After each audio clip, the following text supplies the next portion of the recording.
বিসমিল্লাহির রহমানির রহিম। Startup science project and innovation idea showcasing প্রোগ্রামের সম্মানিত সভাপতি, মঞ্চে উপস্থিত সম্মানিত ব্যক্তিবর্গ, আমার সামনে উপস্থিত আমন্ত্রিত অতিথিবৃন্দ, সম্মানিত ব্যক্তিবর্গ, উপস্থিত শিক্ষকবৃন্দ এবং উপরে গ্যালারিতে উপস্থিত ইয়াং সায়েন্টিস্ট, আসসালামু আলাইকুম।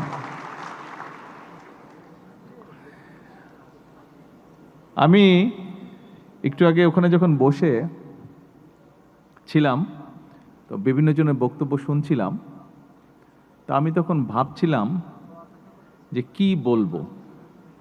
যদিও আমাকে আমার অফিস থেকে বিভিন্ন বিষয়ে রিসার্চ করে একটা বক্তব্য তৈরি করে দেওয়া হয়েছে, তাই আমি ভাবছিলাম যে এই বক্তব্যটা দিব নাকি আমি আজকে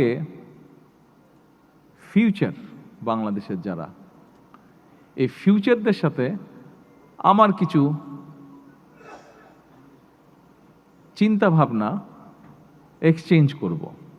এটা নিয়ে একটা ডিবেট হচ্ছিল আমার নিজের মনের মধ্যে। তো ডিবেটটাতে পরে আমি চিন্তা করলাম যে না, এই প্রিন্টেড কপি থেকে বলবো না। আমি যেটা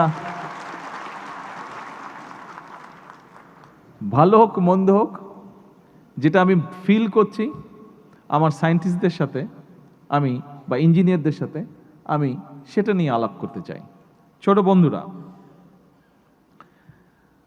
আমার সামনে যদিও নিচতলে অনেকেই বসে আছেন, শিক্ষকবৃন্দ আছেন, বিভিন্ন আমন্ত্রিত অতিথিবৃন্দ আছেন, তবে আপনাদেরকে কিছুক্ষণের জন্য আমি ভুলে যেতে চাই। আপনারা শুনুন আমার কথা, কিন্তু আমি অ্যাড্রেস করতে চাই ওদেরকে। আশা করি আপনারা কিছু মনে করবেন না। আচ্ছা, আমি ছোট বন্ধুরা আজকে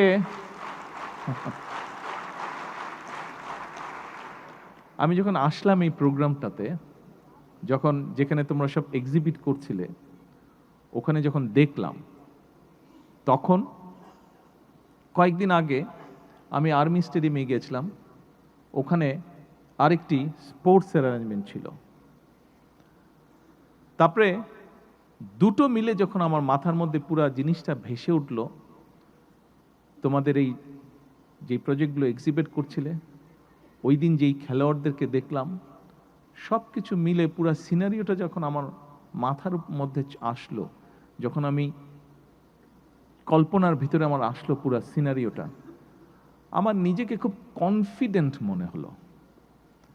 এই স্টেজে যখন উঠলাম, ওখানে যখন বসলাম, খুব একটা কনফিডেন্ট ভাব লাগছে। ইয়াস, আমরা পারবো, আমরা পারবো।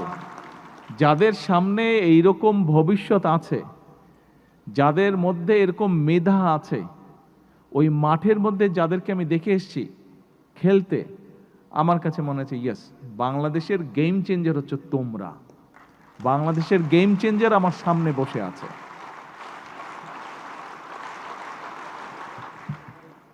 আজকে আমরা এখানে একটা অনুষ্ঠানে মিলিত হয়েছি। দেখো, এই যে যেই অনুষ্ঠানে আমরা এখানে মিলিত হয়েছি, কয়েকদিন আগে যে অনুষ্ঠানটির কথা বললাম, খেলোয়াড় প্লেয়ারদের ব্যাপারে, প্রাইমারি স্কুলের প্লেয়ার ছিল ওরা, ছোট ছোট বাচ্চা, কিন্তু দুর্দান্ত খেলছে, ফুটবল খেলছে তারা। কেন এই জিনিসগুলো হচ্ছে? এই জিনিসগুলো এই জন্যই হচ্ছে যে আমরা যখনই এরকম একটা হলরুমের মধ্যে এরকম একটা অনুষ্ঠান করি, কোন একটা অনুষ্ঠানে যেখানে বক্তব্য রাখি, লোকজন আসে, বসে, সুন্দর করে কেউ কেউ বক্তৃতা দেয়, বক্তব্য শেষ হয়ে যায়, চলে যায়। তারপরে আউটপুটটা কি? আমরা চাই আমাদের কোনো একটা কাজের আউটপুট থাকতে হবে, যেটা ভবিষ্যৎ বাংলাদেশকে গড়ে তুলবে, যেটা ভবিষ্যৎ বাংলাদেশকে সামনে টেনে নিয়ে যাবে, যেটা ভবিষ্যৎ বাংলাদেশকে অন্যান্য সব দেশের সাথে কম্পিটিশনে এগিয়ে রাখবে। তার জন্যই আজকের এই অনুষ্ঠান, তার জন্যই সেদিনকার সেই আর্মি স্টেডিয়ামে অনুষ্ঠান। দেখো, এখানে পুরো বিষয়টা কিন্তু তোমাদেরকে নিয়ে।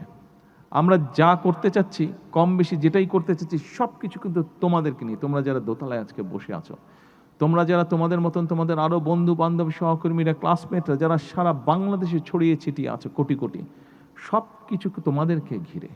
আমরা যেই কাজগুলো করতে চাইছি সব কিছু তোমাদেরকে ঘিরে। কারণ আমরা আছি, কদিন পরে আমরা থাকবো না, কিন্তু তোমরা থাকবে।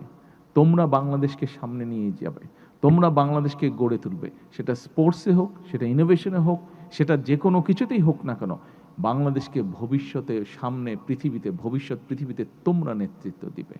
আমরা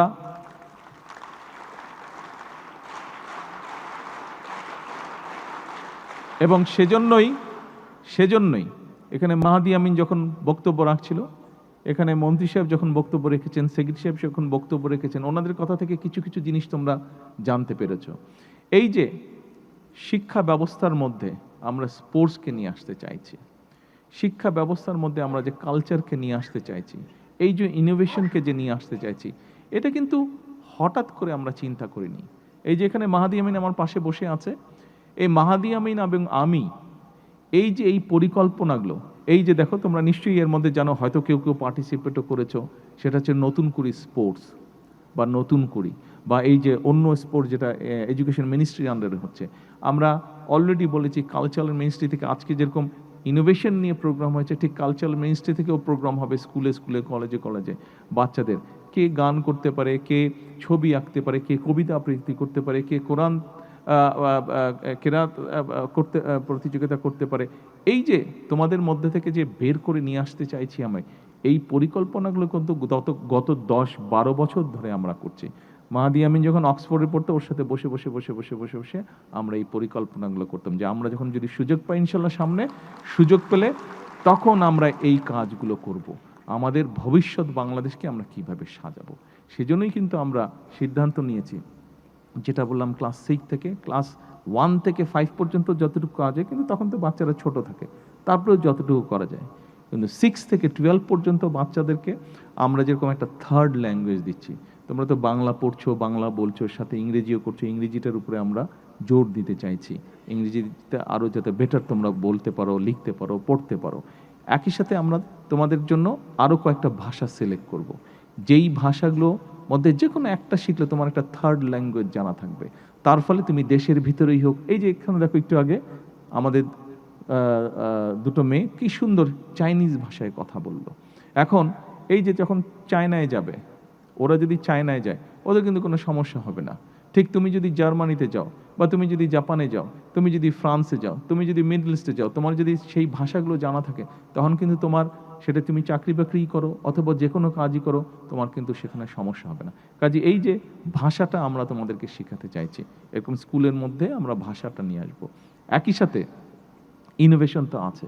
আমরা চাইছি যে তোমাদের মধ্যে, এখানে তোমরা যারা আজকে ইনোভেশনের মধ্যে এসছো, এই প্রোগ্রামে এসছো, তোমাদের মধ্যে অনেকেই এরকম আছে, কেউ হয়তো ছবি আঁকতে পছন্দ করো, কেউ হয়তো গান গাইতে পছন্দ করো, কেউ হয়তো কবিতা আবৃত্তি করতে পছন্দ করো, কেউ হয়তো মিউজিক্যাল ইনস্ট্রুমেন্ট বাজাতে পছন্দ করো। আমরা চাচ্ছি তোমাদেরকে এই স্কোপটাও আমরা করে দেবো। আজকে যেরকম তোমাদের ভিতরে ইঞ্জিনিয়ারিং বা সায়েন্টিফিক যেই প্রতিভা আছে, সেটাকে যেরকম আমরা ফুটিয়ে তোলার চেষ্টা করছি, আমরা এটাও পরিকল্পনা গ্রহণ করেছি যে তোমাদের ওই কোয়ালিটি যাদের মধ্যে আছে, তাদেরকে আমরা সুযোগ করে দেবো যাতে তোমরা ওই কোয়ালিটিটা তোমরা ফুটিয়ে তুলতে পারো। একই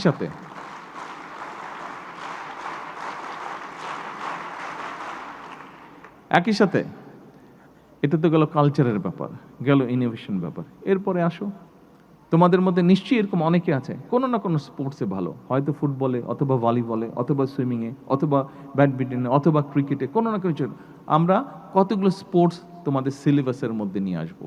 কাজে যার যেটা ভালো লাগবে, ছেলে হোক মেয়ে হোক, যার যেটা ভালো লাগবে, তুমি নিজেকে ওইভাবে তৈরি করে তুলবে, তুমি ওই স্পোর্টসটাতে তোমার স্কিলনেসটা ডেভেলপ করবে তুমি। অর্থাৎ এখন যদি তুমি চিন্তা করো, এবং একই সাথে আমরা ওটা ক্লাস 8 থেকে হচ্ছে না ভোকেশনালটা, 6 থেকে 8 পর্যন্ত থিওরি, তারপরে প্র্যাকটিক্যাল যাচ্ছে। হ্যাঁ, ক্লাস 6 থেকে আমরা একদম ক্লাস 10 পর্যন্ত আমরা ভোকেশনালি নিয়ে যাচ্ছি, থিওরি এবং প্র্যাকটিক্যাল দুটো। অর্থাৎ সেই মাইক্রোফোনটা নষ্ট হয়ে গেল, তুমি যদি জানো এই মাইক্রোফোনটা ঠিক করতে হবে, তাহলে দেখো তোমার এটা একটা এক্সট্রা কোয়ালিটি। কিন্তু এই স্পিকারটা নষ্ট হয়ে গেলো, তুমি যদি এই স্পিকারটাকে জানো ঠিক করতে হবে, তাহলে কিন্তু সবাই তোমাকে ডেকে নিয়ে আসবে স্পিকারটা নষ্ট হয়ে গেলে, তাহলে তোমার দেখো এটা একটা এক্সট্রা কোয়ালিটি। কিন্তু তার মানে তুমি নিজেকে দিয়ে চিন্তা করে দেখো, আজকে তুমি যদি আজকে একটা থার্ড ল্যাঙ্গুয়েজ জানো, তুমি যদি ইংলিশ জানো, তুমি যদি ধরো সুন্দর একটু ছবি আর্ট করতে পারো, তুমি একটা কোনো কিছু ফিক্স করতে, ইঞ্জিনিয়ারিং কোনো কিছু ফিক্স করতে পারো, তুমি একটা ভালো মিউজিক্যাল ইনস্ট্রুমেন্ট বাজাতে পারো, তাহলে তুমি এখন চিন্তা করো, তুমি বাংলাদেশের ভেতরেই থাকো, তুমি বাংলাদেশের বাইরেই যাও, তুমি যে কোনো কাউরের সাথে কিন্তু যে কোনো দেশের ছেলে মেয়ের সাথে তুমি কম্পিট করে টিকে থাকতে পারবে, পারবে না? পারবে? তোমাকে যদি এতগুলা সুযোগ তৈরি করে দেওয়া হয়, কে কে পারবে না হাত তুলো, কে কে পারবে না হাত তুলো, আর কে কে পারবে হাত তুলো। দেখো তোমরা সবাই, অলমোস্ট সবাই তোমরা হাত তুলছো। তোমাদেরকে এই সুযোগগুলো আমরা করে দিতে চাই। তোমাদেরকে যদি এই সুযোগগুলো, থ্যাংক ইউ, এই সুযোগগুলো যদি তোমাদেরকে করে দিয়ে তুমি শুধু আগাবে না, তখন কিন্তু সমগ্র বাংলাদেশ তোমার সাথে আগিয়ে যাবে, সমগ্র বাংলাদেশ তোমার সাথে আগিয়ে যাবে, সমগ্র বাংলাদেশ তখন ভাইব্রেন্ট হয়ে যাবে। প্রিয় বন্ধুরা, আজকে কিন্তু এই অনুষ্ঠানে ঢোকার আগে আমি আরেকটি কাজ করেছি। সেই কাজটি হলো, নিশ্চয়ই তোমরা বোধহয় দেখেছো স্ক্রিনে, যারা বাইরে ছিল তারা দেখেছো, ভিতরে যারা ছিল মনে হয় স্ক্রিনে বোধহয় দেখেছো তোমরা। এখানে একটু আগে একজন বক্তব্যে বলেছে যে ওখানে আমি একটা বৃক্ষ রোপণ করেছি, এবং শুধু আমি করি না, আমার সাথে অনলাইনে অনেক সারা বাংলাদেশে প্রায় কত 29,000 বললে, 29,600 কানেক্টেড ছিল, 29,600টা কানেক্টেড, বিভিন্ন জায়গায় কানেক্টেড ছিল। প্রত্যেকটা জায়গায় প্রত্যেকে দুটো করে গাছ লাগিয়েছে, তিনটা করে প্রত্যেক গাছ লিখেছে। টোটাল কত? 90,000 মতন, টোটাল 90,000-এর মতন গাছ একদিনে লাগানো হয়েছে। এখন আজকে এই যে তোমাদের জন্য যেই সুযোগটা আমরা তৈরি করতে চাচ্ছি, তার এক্সচেঞ্জে তোমাদের কাছে আমি আরেকটা জিনিস চাইছি। আমরা সরকার থেকে তোমাদের জন্য এই যে খেলাধুলার ব্যবস্থা, ইনোভেশনের ব্যবস্থা, কালচারের ব্যবস্থা, এইগুলা তোমাদের জন্য আমরা সুযোগ করতে চাইছি, যাতে তোমরা খুব কনফিডেন্ট হয়ে গড়ে উঠতে পারো। এবং তোমাদের কনফিডেন্স দেখলে, তোমরা কনফিডেন্ট থাকলে আমি কনফিডেন্ট হয়ে যাব, আমার আমার আমার জোর বেড়ে যাবে তখন। কিন্তু তার বিনিময়ে তোমাদের কাছে একটা জিনিস আমি চাইছি, দেবে আমাকে? কে কে দেবে না আগে হাত তুলো। আচ্ছা, এবার বলো কে কে দেবে। তাহলে হাত তুলে দেখো কে কে দেবে, একটা জিনিস চাইছি। আর যারা হাত তুলবে না, বুঝবো যে তারা দিতে চাইছো না। যদি দিতে না চাও তাহলে কিন্তু নিজেরাই ঠকবে। কিন্তু যারা দিতে চাবে না, যেই জিনিসটা চাইছি আমি, মেয়েদের কাছেও চাইছি আমি, এদিকে, এই পাশে, ধন্যবাদ, ওই পাশে, থ্যাংক ইউ। আচ্ছা, জিনিসটা কি? জিনিসটা খুব সিম্পল, জিনিসটা খুব সিম্পল। জিনিসটা হচ্ছে তোমাদের সবাইকে প্রত্যেক বছর একটা করে গাছ লাগাতে হবে, একটা করে গাছ রোপণ করতে হবে। আমাকে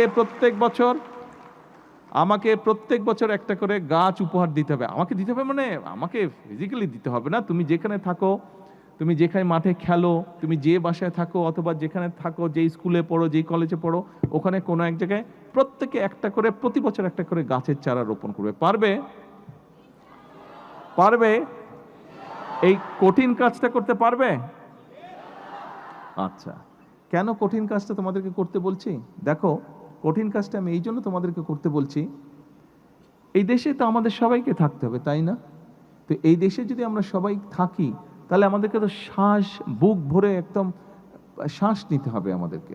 কিন্তু দেখো, তোমরা তো বিভিন্ন রকম আর্টিকেলস পড়ো, এই আর্টিকেলসের মধ্যে তোমরা নিশ্চয়ই পড়েছো যে আমাদের বর্তমানে জনসংখ্যা বেড়ে যাওয়াতে, গাড়ি ঘোড়া সব কিছু বেড়ে যাওয়াতে, এবং স্বাভাবিকভাবে জনসংখ্যা বেড়ে যাওয়াতে গাছপালা অনেক কেটে ফেলতে হয়েছে।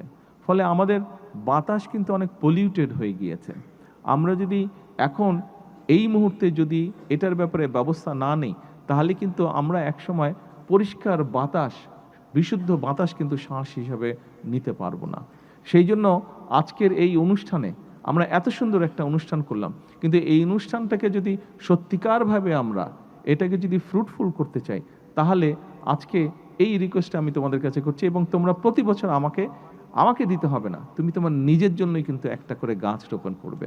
তুমিও বড় হবে, গাছটাও বড় হবে, দেখবে গাছটা তোমার সবচেয়ে বেস্ট ফ্রেন্ড হয়ে দেখা দিবে এক সময়। ওই গাছের সাথে তুমি, ওই গাছকে নিয়ে অনেক কিছু তুমি কথা বলতে পারবে ওই গাছের সাথে। তোমরা কথা বলো গাছের সাথে। আমি কিন্তু গাছের দিকে তাকিয়েতেই কিন্তু চিন্তা করি, জানো। আমি এখানে যেখানে থাকি, ঢাকায় যেখানে থাকি, ওখানেও বড় বড় গাছ আছে। আমি লন্ডনে যেই বাসাটা থাকতাম, ওখানে আশেপাশে অনেক বড় বড় গাছ ছিল, এবং আমি মাঝে মাঝে গাছের দিকে তাকিয়ে থেকে সারাদিন তাকিয়ে থেকে হাঁটতাম, জানো।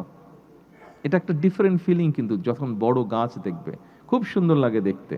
গাছের যখন বাতাস হয়, যখন গাছটা নড়াচড়া করে, গাছটা দেখতে তখন খুব সুন্দর লাগে, অদ্ভুত একটা ভালো লাগার ফিলিং থাকে। আমার বিশ্বাস তোমরা যখন একটি গাছকে চারা রোপণ করবে, গাছটা যখন বড় হবে, তোমরা এই ফিলিংটি তোমরাও পাবে, এবং ওই গাছের দিকে তাকিয়ে তুমি অনেক কিছু ভাবতে পারবে, অনেক পরিকল্পনা করতে পারবে। আমি করি, তোমাদের সাথে শেয়ার করলাম আমার একটা সিক্রেট কথা। আমি কিন্তু গাছের দিকে তাকিয়ে থেকে অনেক পরিকল্পনা করি, অনেক কিছু চিন্তা করি আমি। এখন ছোট বন্ধুরা, আসো, বক্তব্য অনেক হচ্ছে, আমি জানি তোমরা সেই সকালবেলা এসছো, এখন অনেকের ধৈর্যচ্যুতির ঘটনা ঘটেছে। এখন এই যে বাংলাদেশ, তোমরা অনেকেই স্লোগান দিয়েছো, সবার আগে বাংলাদেশ। সবার আগে বাংলাদেশ স্লোগানটা তোমরা দিয়েছো বই কি, কিন্তু এই স্লোগানটা না তোমাদেরকে ফিল করতে হবে, তোমাদেরকে অনুধাবন করতে হবে। শুধু স্লোগান দিলে চলবে না। কেন সবার আগে বাংলাদেশ? এই জন্যই সবার আগে বাংলাদেশ, কারণ আজকে তোমরা আছো। তোমাদেরকে আমরা দেখতে পারি বলেই আমরা মনে করি তোমরা পারবে, সেই আত্মবিশ্বাস তোমাদের মধ্যে আছে বলেই আমি ওই স্লোগানটা দিয়েছি, সবার আগে বাংলাদেশ। কারণ তোমাদের মতন ভবিষ্যৎ,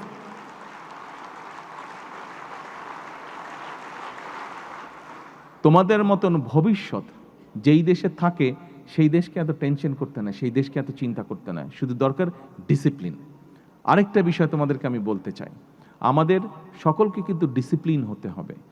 দেখো, নিশ্চয়ই সোশ্যাল মিডিয়া বা পত্রপত্রিকা বা টিভিতে দেখেছো, আমি নিজে অনেকবার বলেছি তোমাদের আরেকটা, বিশেষ করে এখানে বিএনসিসি তোমরা যারা আছো, এর বাইরে অন্য তোমরা যারা আছো, তোমাদের সবার কাছে আমার আরেকটি হেল্প চাই আমি। সেই হেল্পটা হচ্ছে, দেখো, আমরা যেই জায়গায় থাকি, আমরা যেই পরিবেশে থাকি, আমরা যখন বিদেশে দেখি, টিভিতে দেখি বা কোনো ডকুমেন্টে দেখি, আমরা দেখি যে অনেকগুলো প্রায় ভালো ভালো যেগুলো দেশ, ওই দেশগুলো কিন্তু খুব পরিষ্কার, রাস্তাঘাট সব কিছু, বাগান টাগান সব কিছু কিন্তু খুব পরিষ্কার। কিন্তু আমরা চলো যদি যাই বাইরের রাস্তাগুলোতে, যে আমাদের রাস্তাগুলো অনেক ময়লা। এটা তো বাইরে থেকে এসে কেউ ময়লা করছে না, আমরা তো নিজেরাই ময়লা করছি, তাই না? আমরা নিজেরাই ময়লা করছি। আমরা কি সবাই মিলে কি আমরা পরিষ্কার রাখতে পারি না আমাদের দেশটাকে? সবাই মিলে কি আমরা আমাদের রাস্তাঘাট, বিভিন্ন পাবলিক প্লেস যেগুলো আছে, আমরা পরিষ্কার রাখতে পারি না? পারি? তোমরা কি এই হেল্পটা আমাকে করবে? হ্যাঁ, তাহলে আমরা এখন থেকে সবাই মিলে একটা কাজ করার চেষ্টা করব। আমাদের আশেপাশে কেউ যদি কোনো পাবলিক প্লেসে ময়লা ফেলে, জায়গাটা ময়লা হয়, আমরা পরিষ্কার করব ওটা যতটুকু সম্ভব, এবং যে ফেলছে তাকে আমরা বলবো এই কাজটা করা অন্যায়, তাকে আমরা লজ্জা দিব যে এই পাবলিক প্লেসে ময়লা ফেলতে হয় না, সেটা কাগজ হোক, খাবার দাবার হোক, যেটাই হোক, আমরা তাকে লজ্জা দিব যে এইখানে ময়লা ফেলে যায় না, ময়লা ফেলতে হয় না। আমরা আমরা সবাই একটা সুন্দর বাংলাদেশ চাই, কিন্তু আমরা যদি চেষ্টাই না করি, কেমন করে বাংলাদেশ সুন্দর হবে? কিন্তু চেষ্টা তো তোমাদেরকে করতে হবে। আমাদের কিন্তু মোটামুটি দিন শেষ হয়ে যাচ্ছে, আমার 60 বছর বয়স হয়ে গেছে, দিন শেষ হয়ে যাচ্ছে। সময় এখন তোমাদের, সামনে ভবিষ্যৎ তোমাদের, দেশটা গড়ে তুলতে হবে তোমাদেরকে। আমরা হয়তো চেষ্টা করতে পারি, শুরু করে দিয়ে যেতে পারি, কিন্তু এটাকে চালিয়ে নিতে হবে তোমাদের। কাজেই দেশটাকে যদি পরিষ্কার করতে হয়, আমরা যদি শুধু বলে থাকি সিটি কর্পোরেশন পরিষ্কার করবে, পৌরসভা পরিষ্কার করবে, দেখো, তুমি যদি নিজের বাড়ির কথাও চিন্তা করো, তুমি যেই ঘরটাতে থাকো, ওই ঘরটাতে বাসার সবাই এসে যদি ময়লা করে, তুমি তাহলে কতবার পরিষ্কার করবে? তুমি কি প্রতিবার পরিষ্কার করতে পারবে? পারবে না। কিন্তু সবাই মিলে যদি পুরো ঘরের সবগুলো ঘর যদি আমরা পরিষ্কার রাখি, তাহলে তো বাসাটা পরিষ্কার থাকছে, তাই না? ঠিক দেশটাও এরকম, দেশটা আমাদের যেহেতু সবার, আমাদের সবাইকে মিলে পরিষ্কার রাখতে হবে। আসো, আমরা যদি পরিবেশটাকে ঠিক রাখি, আমরা যদি ঘরের মতন করে নিজের এলাকাটাকে পরিষ্কার রাখি, আমরা যদি নিজের ঘরের মতন আশেপাশে আমাদের বাসা বাড়িতে যেরকম মোটামুটি সুন্দর গাছ লাগানো থাকে, এইভাবে যদি আমরা গাছের সংখ্যা আরও বাড়াতে পারি, তাহলে কি হবে? আমাদের পুরো পরিবেশটা ফ্রেশ হবে, এবং সেই সুন্দর পরিবেশে তোমরা বসে আরও নতুন নতুন ইনোভেটিভ জিনিস তোমরা চিন্তা করতে পারবে, নতুন নতুন ইনোভেট করতে পারবে, তোমরা জিনিসপত্র তোমরা বানাতে পারবে, এবং নতুন নতুন পরিকল্পনা করতে পারবে, যেটি তোমাদের উপকার হবে, যেটি দেশের উপকার হবে, যেটি দেশের মানুষের উপকার হবে। প্রিয় বন্ধুরা, আজকে এখানে যারা তোমরা এসছো, যারা জয়ী হয়েছো, যারা জয়ী হওনি, সকলকে আমি আন্তরিকভাবে ধন্যবাদ, শুভেচ্ছা জানাতে চাচ্ছি। একই সাথে যারা প্রাইজ পেয়েছো তো পেয়েছো, যারা প্রাইজ পাওনি, যারা 1 থেকে 10-এর মধ্যে আসতে পারোনি, প্লিজ তোমরা কিন্তু হতাশ হবে না। প্লিজ তোমরা তোমাদের সেই উদ্যম কিন্তু ছেড়ে দিলে চলবে না, বসে গেলে চলবে না। তোমাদেরকে নেক্সট ইয়ারের জন্য তোমাদেরকে আবার উদ্যমী হতে হবে, নেক্সট ইয়ারের জন্য তোমাদেরকে আবার তৈরি হতে হবে। পারবে? হ্যাঁ, পারবে? Very good, very good. একই সাথে আজকে যারা শিক্ষক আপনারা এসছেন, আপনাদেরকে বিশেষ করে আমি আন্তরিকভাবে ধন্যবাদ জানাতে চাই। দেখুন, আপনারা শিক্ষক, আপনারা যদি এদেরকে, এই বাচ্চাগুলোকে আপনারা যদি ঠিকভাবে ডাইরেকশন দেন, তাহলে কিন্তু দেশটা ঠিক ডাইরেকশনে যাবে। আপনারা কিন্তু মানুষ গড়ার কারিগর, আপনাদের উপরে কিন্তু অনেক কিছু নির্ভর করছে। আমি জানি এখানে পুরস্কার দেওয়ার সময় একজন শিক্ষক তার স্কুল বিল্ডিংয়ের কিছু সমস্যার কথা বলছিলেন।